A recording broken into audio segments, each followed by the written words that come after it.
A string tokenizer is a class that is used to tokenize the items available in a particular string.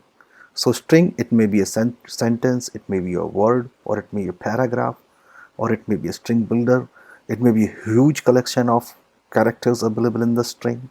Let's say I have a string, let's say str, and here it will have a, let's say, join this, let's say, core Java course to have industry experience. Now this is a long string, and what I want to do, I want to extract each of these tokens, means each of these words available in this particular string.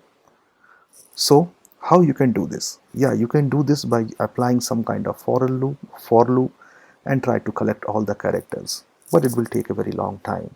You need to write your own logic. Instead, what we can do, we can use a class name StringTokenizer, and it doesn't come in the java.lang package. Instead, it comes the utility package. We will talk about the utility package later on. That is not an issue. I will use the StringTokenizer, and what you can do, you can create a tokens. You can collect the tokens available. Tokens are the elements that is available in this particular string. So here the each word, let's say the join, this, core, these all are going to treat it like a token.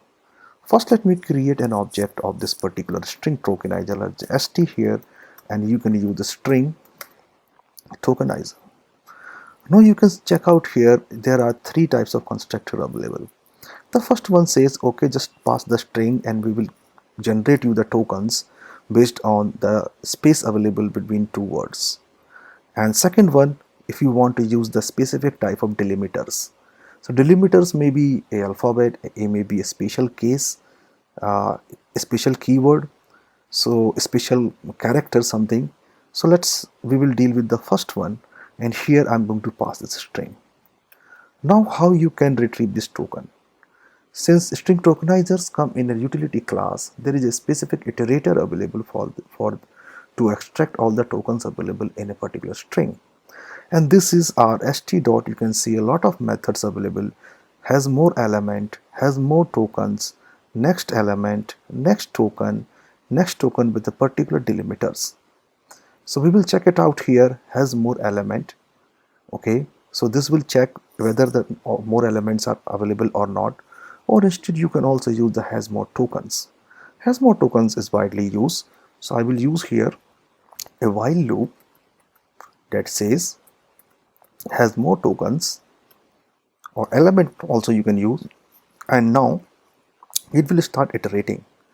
At each iteration it will check whether the token is available or not, and if it get a token after the blank space, it will collect the token. So how it can collect the token? Here you can simply use st.next token. Element can also be work, but you need to convert element and tokens are same. Tokens, it will collect the string. Element, you need to convert the same string into two string. So let me use the next token and let's see what is the output. And now when I run this particular example, you can see it is collecting all of the tokens. Just join this core Java program to have industry experience. So this is how you can use a default constructor. In the next example, I will show you how to use the delimiters.